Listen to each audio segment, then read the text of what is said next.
Hey guys, Buckeye Bar Guys. We wanted to thank you guys for tuning in to us here on Buckeye Bar Talk. Great show we got coming up today. We're really looking forward to you guys listening and watching it.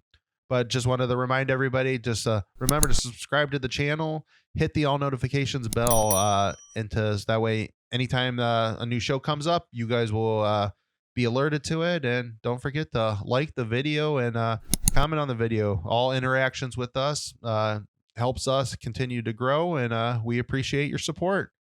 Now to the show. Welcome everybody back to Buckeye Bar Guys here on Buckeye Bar Talk. I'm Mike. And I'm John. Today's date is Saturday, July 10th, 2021, and we are what now? Is it like 55 days till the start of the season? Shoot, 55 or 54. Yeah, we had I believe yesterday was 56. I thought I saw somebody put up. I think that was Darian Scott Day. Yeah. So today's Nick Mangold Day. Okay. I think so. Yeah. So we are. Or John Simon Day. One of the two. We're getting there. It's crazy to think that, we were like 6 weeks from this past Thursday is the opener or whatever, 7 weeks. I mean, it's nuts. Yeah. It's getting there, man. So we're flying. We're flying fast, so looking forward to a good season. We'll get a full season in. Gene Smith made some comments this week that he expects to be at pretty much full capacity. Seemed very encouraging, and he said even for like the indoor sports, basketball, he wants to be there too. Yeah, so that's a good sign, and so sounding good right now. I'm pretty excited. To feel even though we have to wait a week for the first home game, but that's against Oregon. It'll be nice to see a packed Ohio Stadium, all the band there, and everything that comes with a Buckeye Saturday. So all right, so not as big as a week this week as the craziness that last week is, but well, you can't sign the number one player in the country every week. Yeah, so. But got a big commitment. So George Fitzpatrick, we'll start with there, committed offensive tackle out of Colorado. What is it, 6'6", 280-ish? Yeah, 6'6", anywhere, I think from 275 to 285. Yeah, so great frame so far.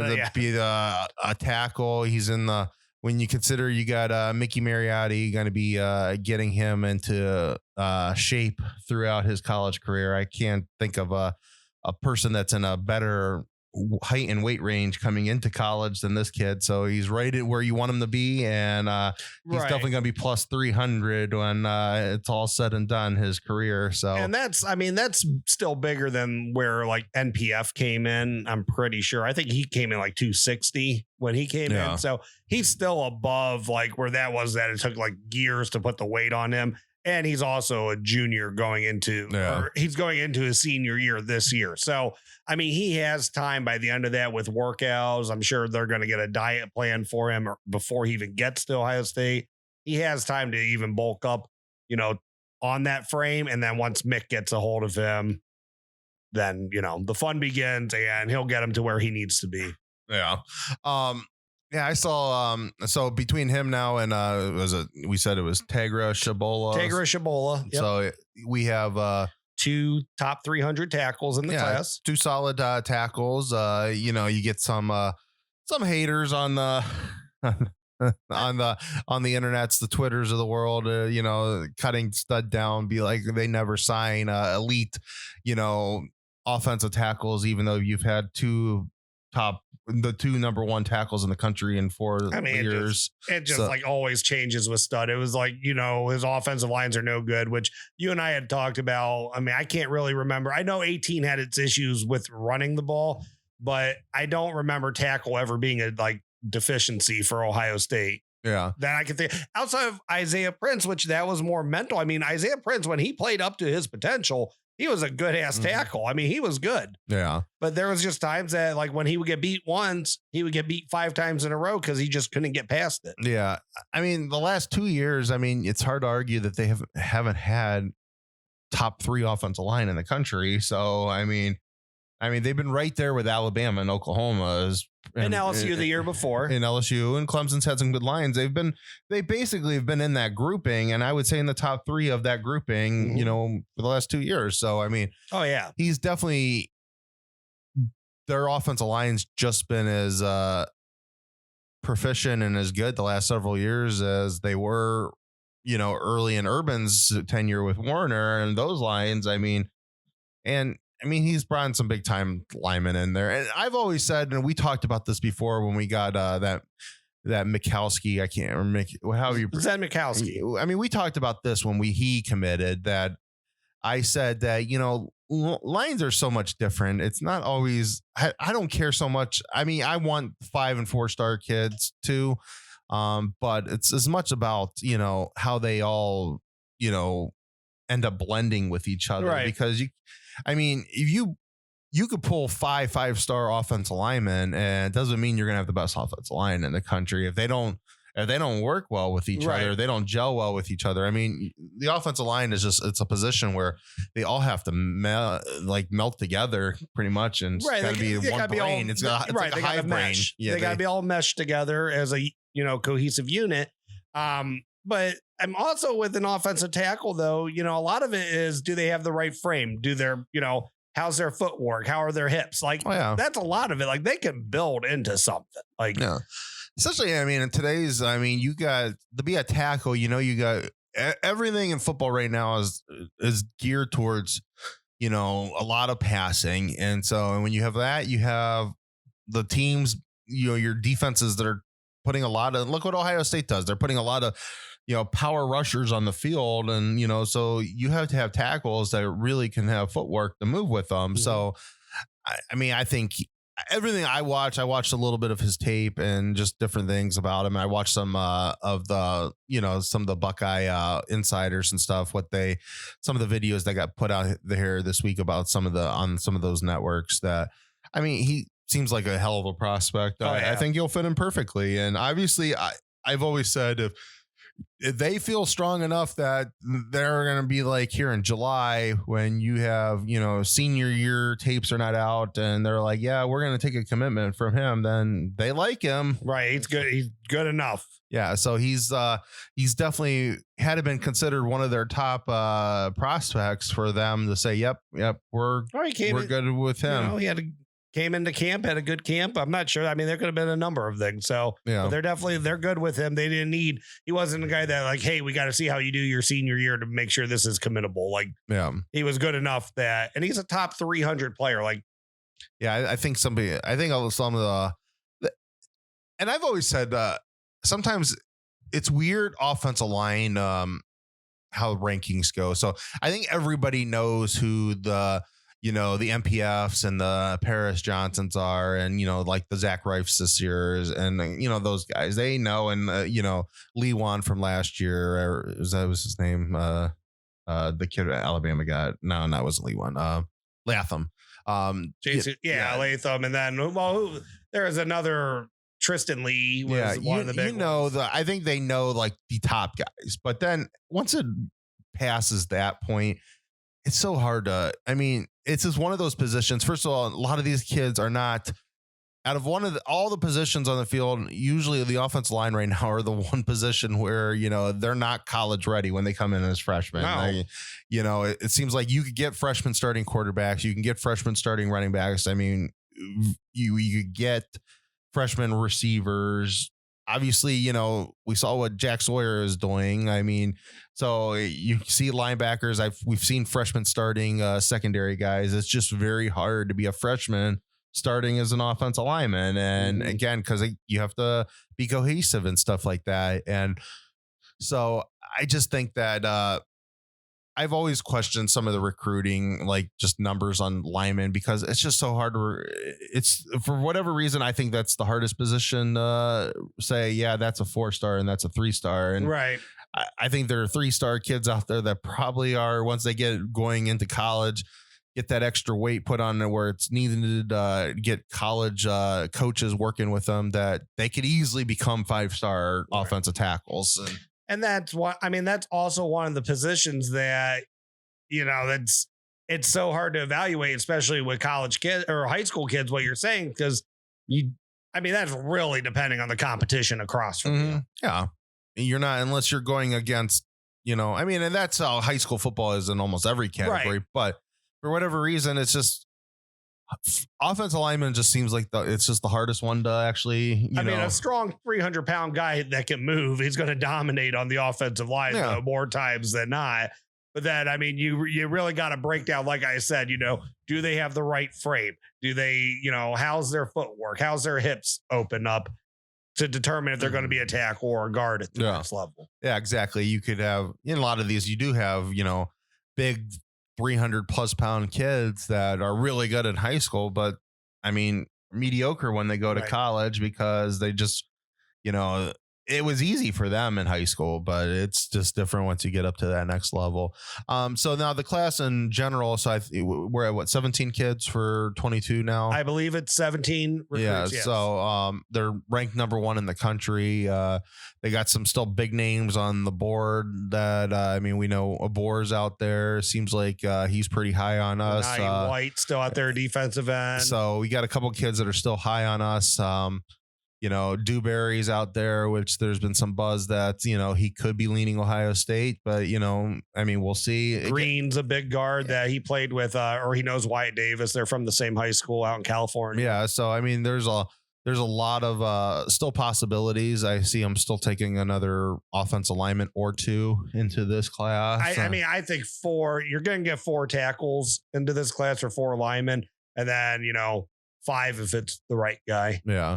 So, we definitely have, there's still definitely several positions open, but they're going to finish in the general range of somewhere between 1 through 3. It looks like probably when it's all said and done. And that's, right now they have a 40-point cushion over the number 2 team in the country when it comes to 247. So I think they're sitting at like 286, and Penn State and Notre Dame are both at like 245, something like that. Yeah. So, it's something silly that they're way ahead right now.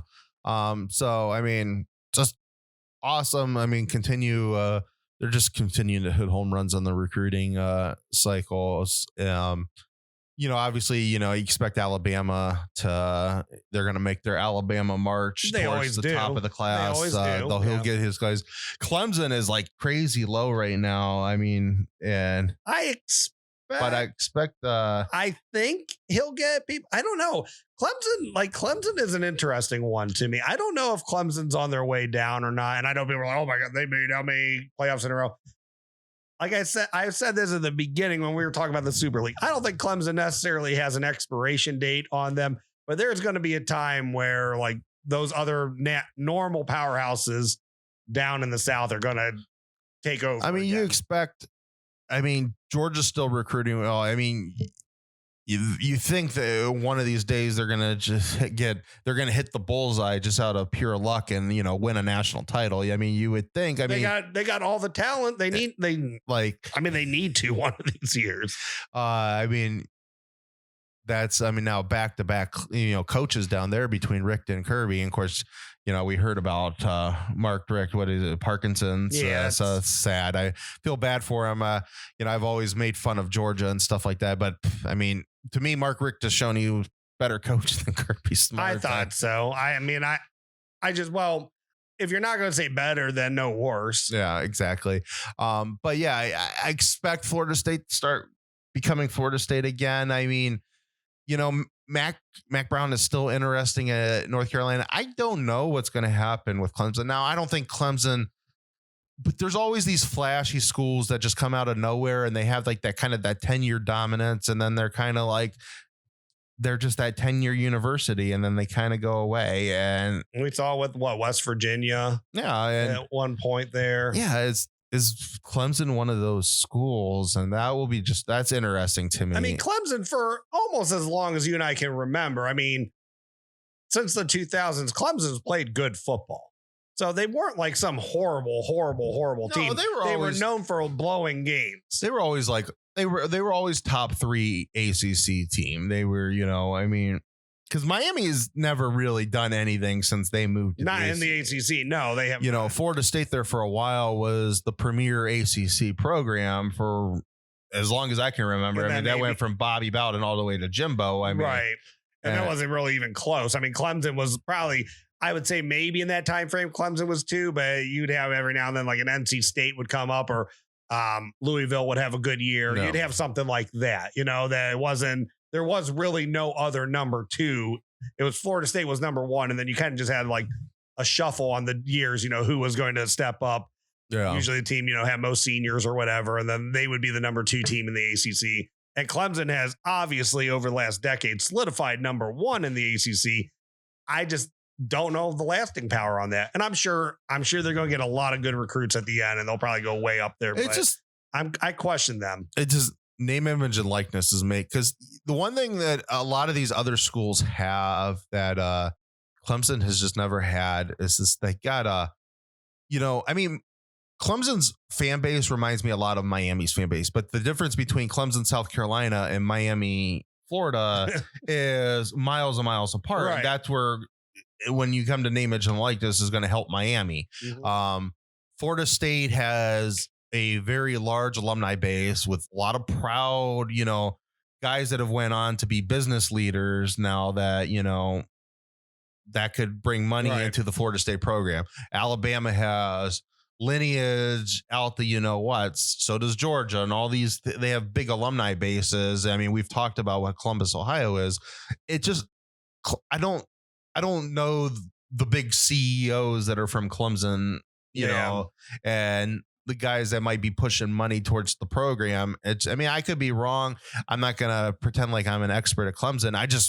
I can, you know, I see where some of these other universities where big time alumni come from, and, you know, they have big time money, and I just don't see it in Clemson, South Carolina. And so that's an interesting thing to me, because does that end up at the end of the day, does some of this stuff really hurt? And does some of it balance out a little bit more in the schools around them? And now they're going to start feeling the pressure. Do they have a staying power as, you know, I'm not going to even say Alabama. Do they have a staying power as an LSU or as a Georgia or an Auburn to get into that level? And I mean, because those universities have staying power, they've been around for a long time. And I mean, they're not even up to Alabama's level, which is even, you know, more prestigious than them. But those are prestigious universities down there. And, you know, can they have a Florida staying power or a Florida State staying power, you know? So my opinion on that is those teams you had listed. I mean, I'm not sold on Florida when they're going to be back at that point yet or not, but I think any of those teams like Auburn on any, you know, year that maybe they had more seniors, Alabama's a little bit down, whatever. I think Auburn can win the SEC title. Yeah. I think if Florida State, if they come back to what they were, I don't think Clemson, I don't think there would be like Florida State wins this year, Clemson wins this year. I just think Florida State would dominate the ACC. And I know that's like a crazy concept and crazy thing to say about a team that has dominated a conference for, what are we going on, 7 years now? But I don't know. I think if Florida State ever came back to what they were, and even the U, if they ever came back to what they were, I think Clemson's in big trouble. I think, and the thing also, the ACC, I mean, the one thing the SEC has over the ACC is that there's never been any proof point has shown anybody that the ACC is ever big enough to have more than 2 really good teams in it at one time. Mm-hmm. I mean, you've had at different periods, periods where there's 4 or 5 really good SEC schools at the exact same time. And, you know, so that is, I don't know if the U could get to where the U, does Mac Brown do some stuff at North Carolina? Does Florida State come back? You know, could Clemson start losing some of that power? Because I don't know if they're more than 2 teams can survive in that conference. Does Mac Brown still have a promotion left in him? Can he go somewhere? I mean, is he going to go? Maybe he'll go back to Texas. I don't know. Maybe Sark will flame out and he'll go back to Texas. I think he probably has a bad taste in his mouth from I'm sure. Texas. He's back where, I mean, where he's, I don't know where he, I'm sure he probably had jobs before North Carolina. Oh, I'm sure, but that's basically back where he started, where he got known. That's where he got to Texas was from North Carolina. I think he likes it there, and I mean, it is a good school, and I mean, right. And in that part of the country where there's growing talent, that's another thing that could be interesting because when you think of the Hampton Roads area and how the Carolinas, both North and South Carolina, is just such a population shift to those areas of the country. And Clemson has kind of dominated, the two Carolinas. And then, they've been one of the forces to be reckoned with over the last 10 years within Hampton Roads, in the DMV area. Also, when you take it as a bigger area than just Hampton Roads, but now Mac Brown he kind of pushed his way into that, and that could take players out of Clemson's locker room too. So, So number one, it's interesting. So it's interesting now they move this back to the Big Ten. We're number one. Penn State's number two. You got some Big Ten schools in there.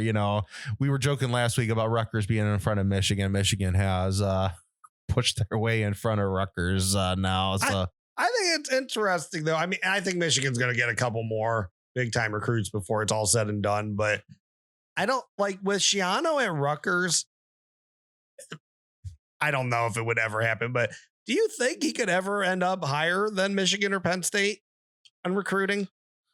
Not in recruiting. He's a hell of a recruiter, though. He is a good recruiter.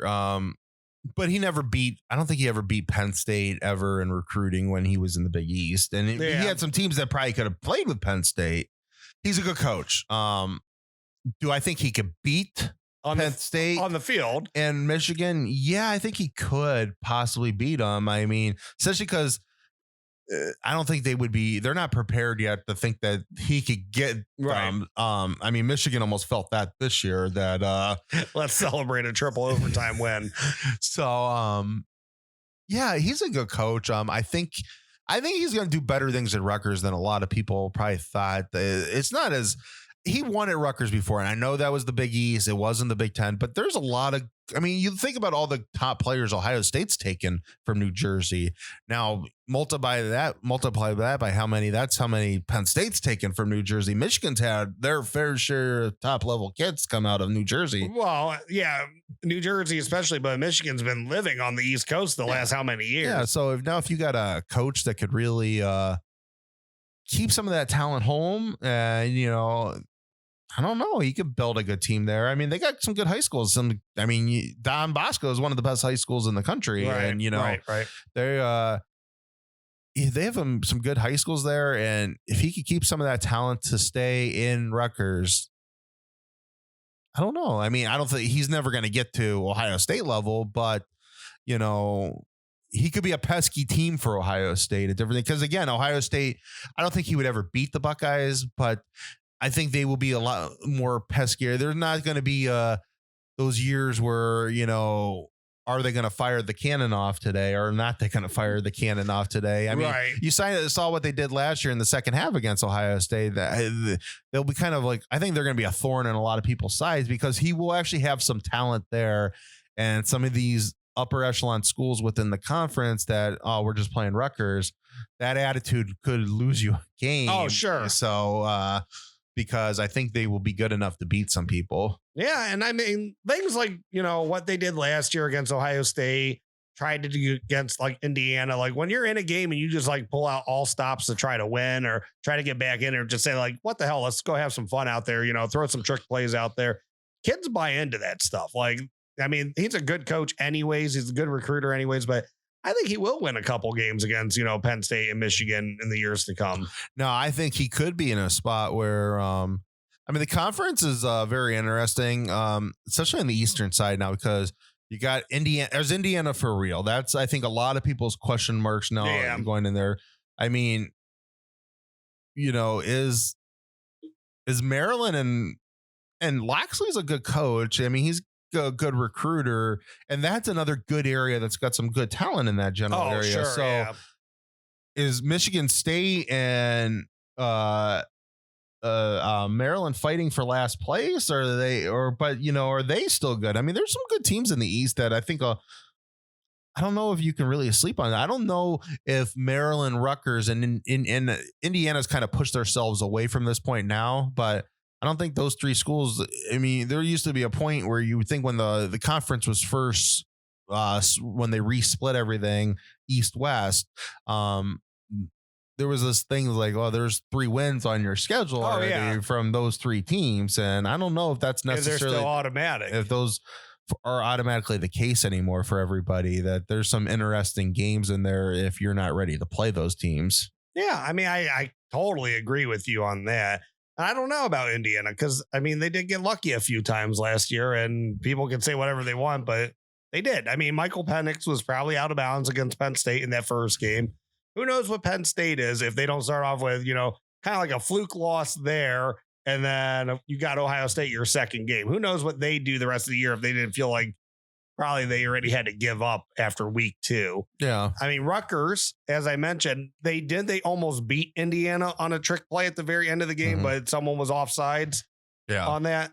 So, yeah, because it was like hook and ladder or something, wasn't it? Or throwback or, they almost beat Indiana. So, I don't know. I mean, it'll be interesting to see. I don't think Indiana's ever going to be a power in the East, but they might be a thorn here and there. I'm interested to see if Rutgers could be more of one, though, than them. Yeah, be interesting to see how Michigan rebounds, how Penn State also rebounds coming into the season, because there are some pesky teams there. I mean, behind them where, could they, where they think their ultimate goal is to catch Ohio State, but some of those other teams' ultimate goal is to catch them ultimately. I mean, I think Indiana kind of has a false bravado that they are in the range of catching Ohio State too. And I don't think they're that close. I don't think they're in Michigan and Penn State zone yet to think that, they're trying. I mean, I could be wrong. Michigan, Penn State could have really bad seasons again this year, and then things will have to start getting reevaluated. That maybe Indiana is the second best team in the East if they have another good season. But right now I'm saying that those were fluke COVID years. Like you said, Penn State started 0-2. I mean, is it different if they beat Indiana and then just lose to Ohio State and they're 1-1, where they think, well, if somebody trips Ohio State up, we could get to the Big Ten championship possibly if 2 teams somehow trip them up.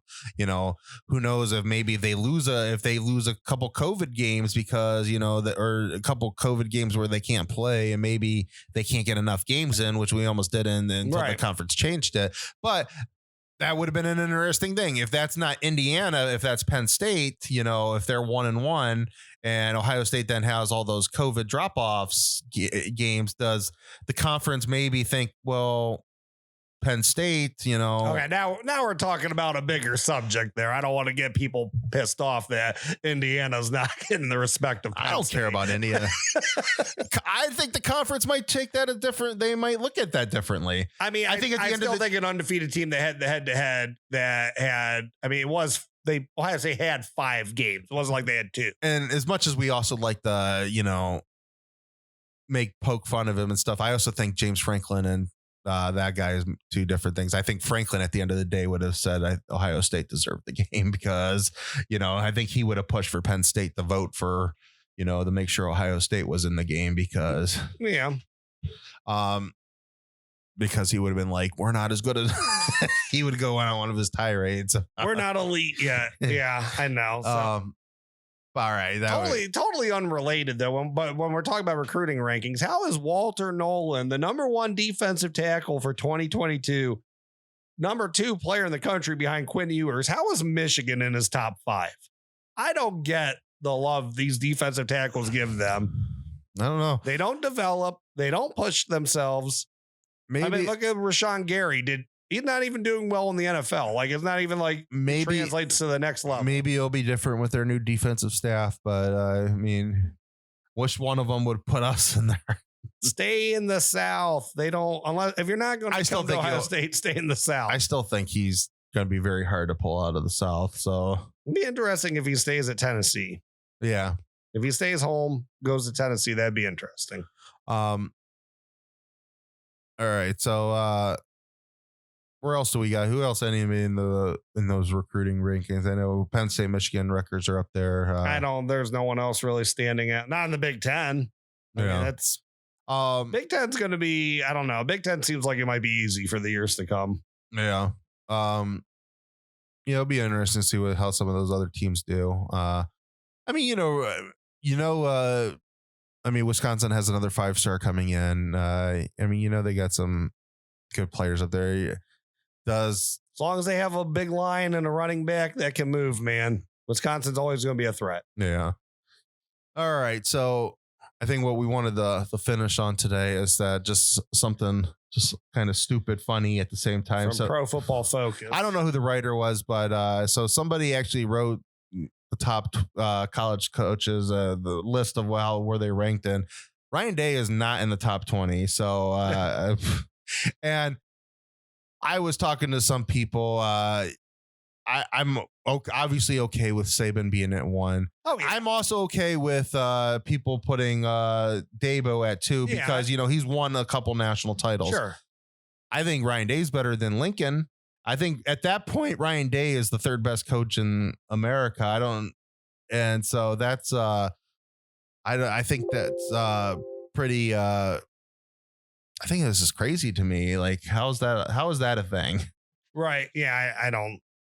I don't get it either. I mean, that's like, well, it's just some of the people he had in front of him too. Like, it didn't make sense. Like, I'm pretty sure like coaches that, they had only 1 year, or they're usually like, I think coaches that finally had a good year, like after years of losing, were ahead of him. I'm sure Matt Campbell's probably ahead of him. Like, it just doesn't make sense. And I get Urban Meyer was there before him, but I mean, he's almost like exceeded what Urban was doing recruiting, at least at different positions. Yeah. I mean, he's doing just as well. How can you say someone that is doing just as well as one of the greatest recruiters ever? Yeah.